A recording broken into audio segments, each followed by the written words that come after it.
Hello everyone. आज हम कक्षा 7 का अध्याय 5 जो है कविता, जो हमने कल पढ़ी थी, मनुज को खोज निकालो, जो कि सुमित्रा नंदन पंत की एक कविता थी, उसके प्रश्नोत्तर करने वाले हैं। सो गाइस, अब देखिए आगे कि क्या क्वेश्चंस हमें क्या पूछ रहे हैं और हमें उनके उत्तर जो है किस तरह से देने हैं। सबसे पहले प्रश्न पूछ रहा है, कविता में कवि किसे संबोधित कर रहे हैं।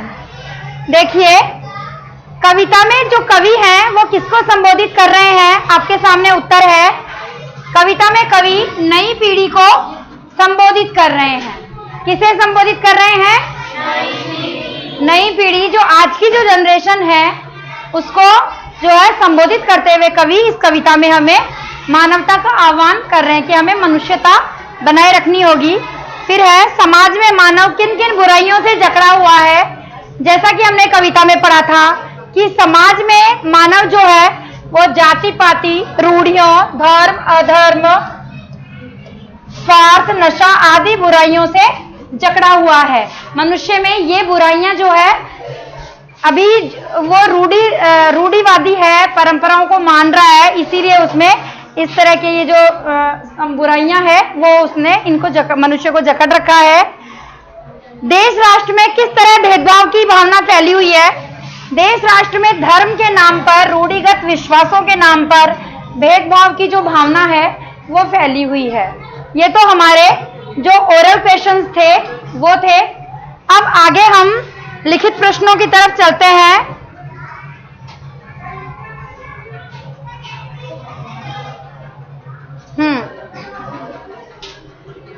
अब जो है आपके सामने सबसे पहले अति लघु उत्तर लिख लेंगे हम। प्रश्न हमें कह रहा है, कवि ने मनुज को कहां से खोज निकालने के लिए कहा है। कवि ने मनुज को मनुज को जाति, वर्ण, संस्कृति और समाज से खोज निकालने के लिए कहा है। आंसर आपके सामने है, कवि ने मनुज को जाति, वर्ण, संस्कृति और समाज से खोज निकालने के लिए कहा है। आगे हमें क्वेश्चन कह रहा है, कवि ने किसमें समता भरने के लिए कहा है। कवि ने किसमें समता भरने के लिए कहा है, तो कवि ने धर्म नीतियों में समता भरने के लिए कहा है कि हमारे समाज में जो धर्म के नाम पर जो कुरीतियां फैली हुई है उनमें हमें समानता लानी होगी। इसके लिए कवि ने धर्म और नीतियों में समानता या समता भरने के लिए कहा है। नेक्स्ट क्वेश्चन हमें कह रहा है, कवि किसके बीच के भेदभाव को हटाना चाहते हैं, हरना चाहते हैं। तो कवि जो है देश राष्ट्र के बीच के भेदभाव को हरना चाहते हैं। देश और राष्ट्र में जो भेदभाव है उनको हरना चाहते हैं। इस तरह से जो ये अति लघु उत्तर हैं, ये 3 प्रश्न हमारे सामने हैं और तीनों के उत्तर यहां से आप देख सकते हैं।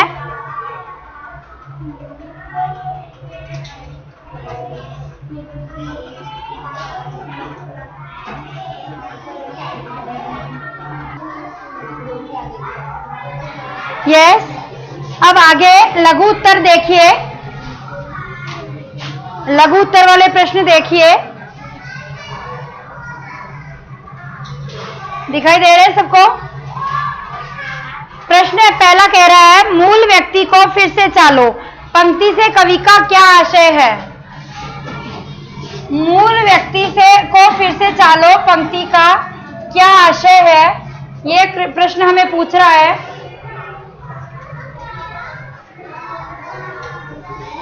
इसमें कवि हमें कह रहे हैं, इस पंक्ति मूल व्यक्ति को फिर से चालो, इस पंक्ति का आशय है कि जाति, वर्ण और समाज के भेदभाव को मिटाकर मानव में से केवल मनुष्यता को ढूंढ निकालना है। कि हमें जो मूल व्यक्ति है, अर्थात मूल व्यक्ति का मतलब हो गया जो मनुष्य की जो मेन भावनाएं हैं उसमें जो मनुष्यता है, इंसानियत है, उसको हमें ढूंढ निकालना है। हमें उस समाज में जाति, वर्ण और भेदभाव को मिटाकर केवल मनुष्यता को हमें ढूंढ निकालना है। यही जो है मूल व्यक्ति को फिर से चालो इस पंक्ति का आशय है। आगे क्वेश्चन हमें कह रहा है, रूढ़ि रीतिगत विश्वासों की अंध यवनिका उठाने से कवि का क्या आशय है। तो उन्होंने जो रूढ़ियां हैं, रीति रिवाज है, उनको जो है क्या बताया है, अंध यवनिका बताया है। अर्थात ऐसा पर्दा जिसने इंसान को जो है अंधा बता रखा है, एक तरह से अंधा कर रखा है। तो उस यवनिका को उठाने के लिए कवि ने अंध यवनिका को उठाने के लिए क्यों कहा है, क्योंकि उस धुंधले पर्दे के पीछे जो ये यवनिका है, अंधा पर्दा है, अर्थात जो धुंधला पर्दा मनुष्य की आंखों पर पड़ा हुआ है, उस धुंधले पर्दे के पीछे से मानवता, भाईचारा, अपनापन नजर नहीं आता है। क्योंकि किसी भी चीज के आगे अगर हम पर्दा लगा देते हैं तो वो चीज धुंधली हो जाती है, अर्थात हमें साफ दिखाई नहीं देती है। वैसे ही, हाँ बोलो, हाँ तेज बोलो। तो डार्क, तो वही डार्क ही तो हो गया ना, अंधेरा पर्दा मतलब डार्क पर्दा। अगर पर्दा डार्क है तो क्या तुम्हें उस पार दिखाई देगा, नहीं देगा ना। तो वो यही कह रहा है, क्यों नहीं दिखाई देगा, क्योंकि वो पर्दा धुंधला है या डार्क है, गहरा है, तो उस पार हमें इसलिए दिखाई नहीं देगा क्योंकि उस पर्दे के पार हम देख नहीं पाएंगे, क्योंकि वो पर्दा इस कंडीशन में नहीं कि हमें उस पार की वस्तु दिखा सके। तो वैसे ही मनुष्य है, यहाँ उस पर्दे की बात नहीं करी जा रही जो तुम घर में लगाते हो, यहाँ है मनुष्य की आंखों पर जो अंधविश्वासों का, रूढ़ियों का जो पर्दा लगा हुआ है, उसके माध्यम से कवि कह रहा है कि उसके पीछे जो है मानवता है। क्योंकि मनुष्य के अंदर बुराइयां होती है, लेकिन उन बुराइयों के पीछे एक अच्छा इंसान भी होता है। अगर उन बुराइयों को हटा दे तो वो धुंधला पर्दा जो है उसकी आंखों से हट जाएगा और साफ सुथरा मनुष्य जो है, मानवता उसमें दिखाई देने लगेगी।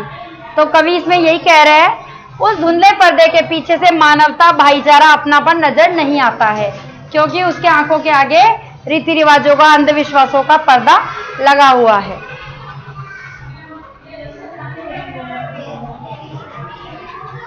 आगे है, आगे क्वेश्चन कह रहा है, खंड मनुज को फिर से ढालने के लिए क्या करना होगा।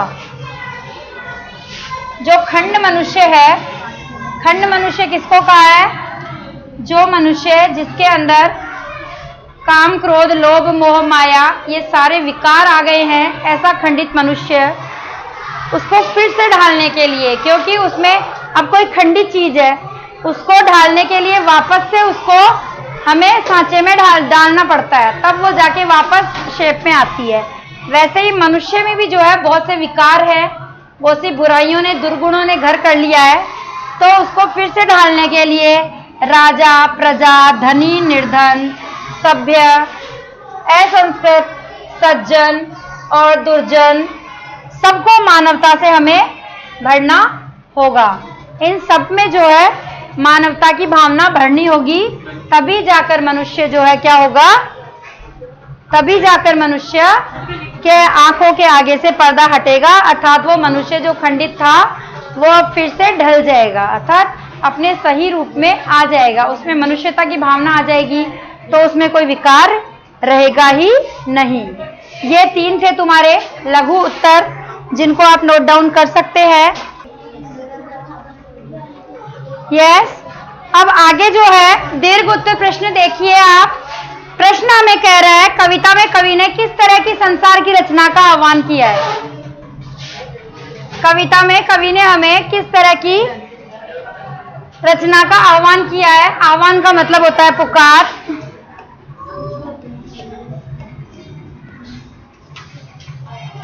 तो इस कविता में, अर्थात मनुज को खोज निकालो, कविता में कवि ने उस संसार की रचना का आह्वान किया है जहां जाति पाति,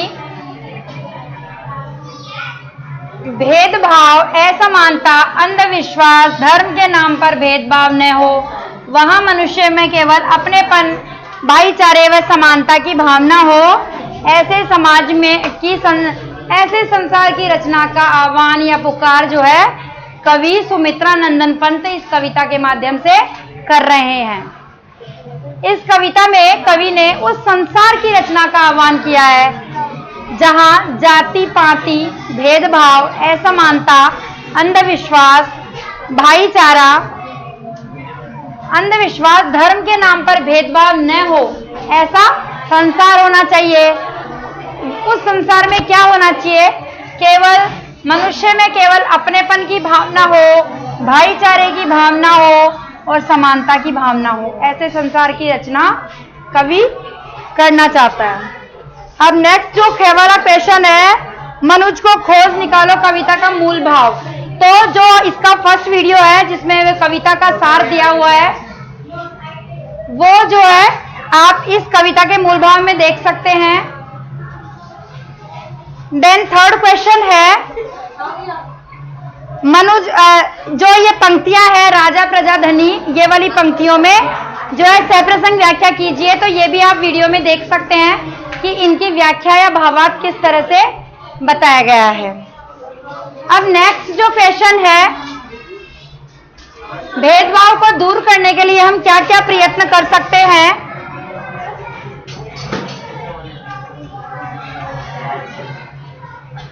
अब हमें क्या क्या प्रयत्न कर सकते हैं हम भेदभाव को दूर करने के लिए, वो आप देख सकते हैं।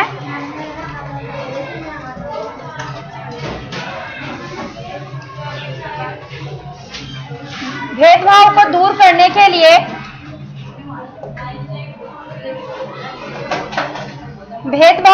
करने के लिए हम निम्नलिखित प्रयास कर सकते हैं। जात पात को भुलाकर हम जो है भेदभाव को दूर कर सकते हैं। धार्मिक कट्टरता को हमें छोड़ना होगा, अर्थात हमारे मन में जो हमारे धर्म के प्रति जो एक कट्टर आस्था है और दूसरों के धर्म के प्रति जो बैर भाव हमारे मन में है, उसको हमें छोड़ना होगा।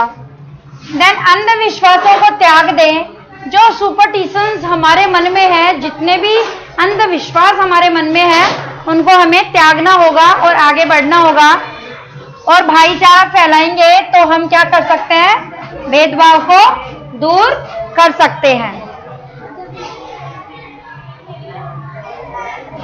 अब जो है सेकंड ख वाला क्वेश्चन हमें कह रहा है कि मनुष्य को किस तरह आपस में जो है मनुष्य किस तरह से आपस में एक दूसरे पर निर्भर हैं।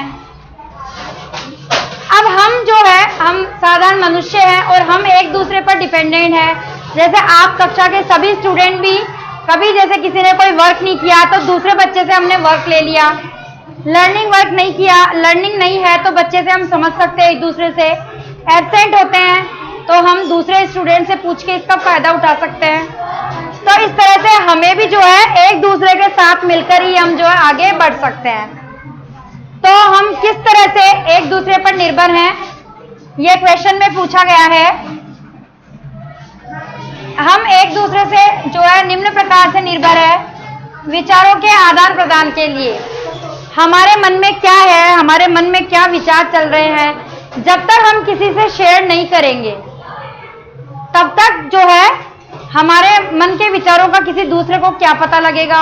और किसी के मन में क्या विचार है अगर वो हमें नहीं बताएंगे तो हमें कैसे पता लगेगा। इसलिए हमें सबसे मेन जरूरी है एक दूसरे की निर्भरता, विचारों का आदान प्रदान। उस पर हम एक दूसरे पर डिपेंड रहते हैं। त्योहार और खुशियां मनाने के लिए एक अकेला मनुष्य ना तो खुश रह सकता है संसार में या परिवार में, और ना ही वो जो है त्योहार जो हमारे परिवार में जितने भी उत्सव त्योहार मनाए जाते हैं, अगर हम सारे परिवार के मिलकर त्योहार मनाते हैं तो उस त्योहार का मजा ही क्या हो जाता है? 2 गुना हो जाता है। यानी कि हम परिवार के साथ अगर कोई भी फंक्शन अटेंड करते हैं और सारे परिवार वाले वहां होते हैं तो हमें बड़ी खुशी मिलती है। तो त्योहार और खुशियां मनाने के लिए भी हम एक दूसरे पर निर्भर हैं। अपना सुख दुख बांटने के लिए हमारे जो है सुख और दुख भी हम एक दूसरे से मिलकर ही बांट सकते हैं। व्यापारिक गतिविधियों के लिए हमें जैसे बिजनेसमैन होते हैं उनका वो अपना व्यापार बढ़ाने के लिए एक दूसरे से संपर्क करते हैं। हाँ, व्यापारिक गतिविधियों को बढ़ाने के लिए एक दूसरे से संपर्क करते हैं और उनका व्यापार तभी फलीभूत होता है जब वो एक दूसरे से संपर्क करके अपने व्यापार को बढ़ाएंगे। तो इसलिए वो व्यापारिक लोग भी एक दूसरे पर निर्भर है। रिश्ते निभाने के लिए, यानी कि हम एक दूसरे से रिश्ते निभाते हैं तो एक दूसरे पर डिपेंड रहते हैं। आज हमने किसी का दुख में साथ दिया है तो कल हमारे ऊपर भी दुख आ सकते हैं और हमारे भी जो है हमारे परिवार वाले या हमारे पड़ोसी हमारे उस समय में साथ खड़े होंगे। इसलिए हमें रिश्ते निभाने के लिए भी एक दूसरे पर निर्भर रहना होता है। तो ये थे सारे जो एक दूसरे पर निर्भर रहने के लिए मनुष्य, कविता में कहा गया ना कि मनुष्यता सर्वोपरि है, इंसान में मनुष्यता होनी चाहिए और मनुष्यता होगी तो मनुष्य एक दूसरे पर निर्भर होगा तो एक दूसरे के काम आएगा। तो वही इस क्वेश्चन का में पूछा गया है कि वो एक दूसरे पर निर्भर किस तरह है।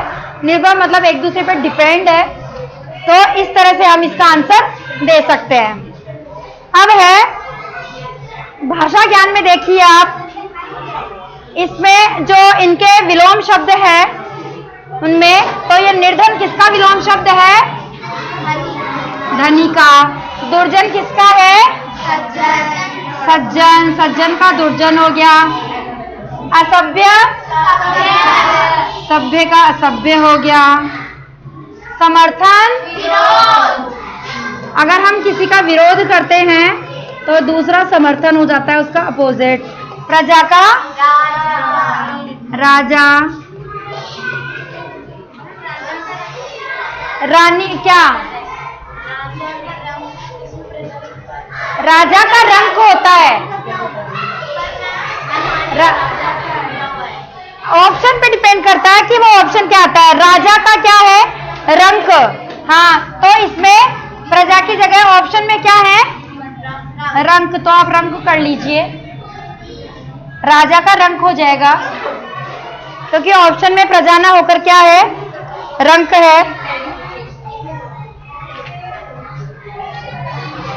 अब ये जो है आपके सामने है, उदाहरणों को ध्यान से देखकर खाली जगह भरिए। मैं ए क्या बना? मैं। न ऊ क्या बना? नू। जय ए जय, ये मनुज बन गया।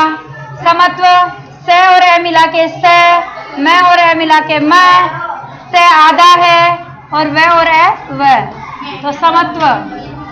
रिक्त, र और ई री, क आधा है, त और ए त, पूरा। निर्धन, न और ई छोटा नी, र अपने आप में आधा है, ध और ए ध,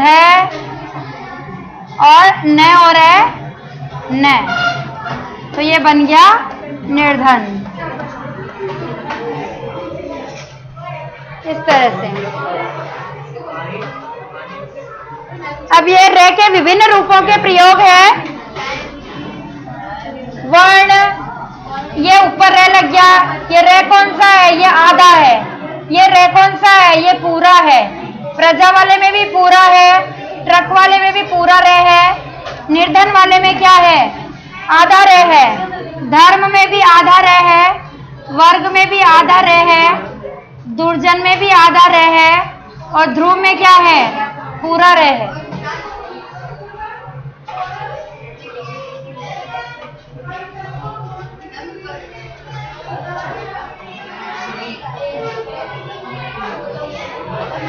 अब यह है दिए गए अनेकार्थक शब्दों का उनके भिन्न अर्थों से मिलान कीजिए।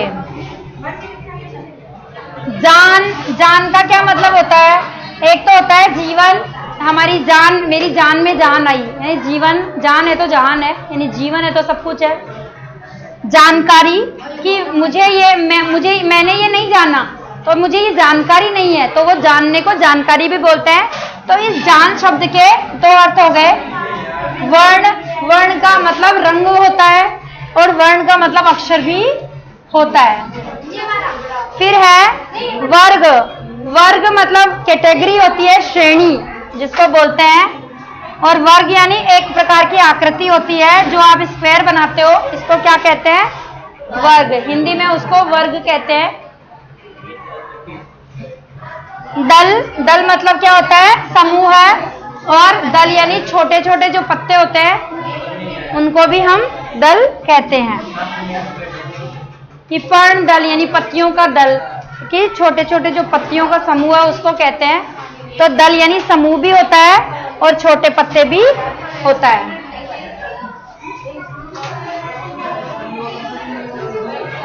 बस ये लास्ट था। अब आप ये कर लीजिए सारे, यहाँ जो है इस चैप्टर के सारे क्वेश्चन आंसर कंप्लीट हुए। आप जो है इनको अपनी नोटबुक में कीजिए और सभी बच्चे इस कविता को का दोहरान कीजिए, इस कविता को याद कीजिए और जो कविता हमें प्रेरणा देती है मनुष्यता को बनाए रखने की, मनुष्यता को अपनाने की, उसको फॉलो कीजिए। ठीक है, धन्यवाद।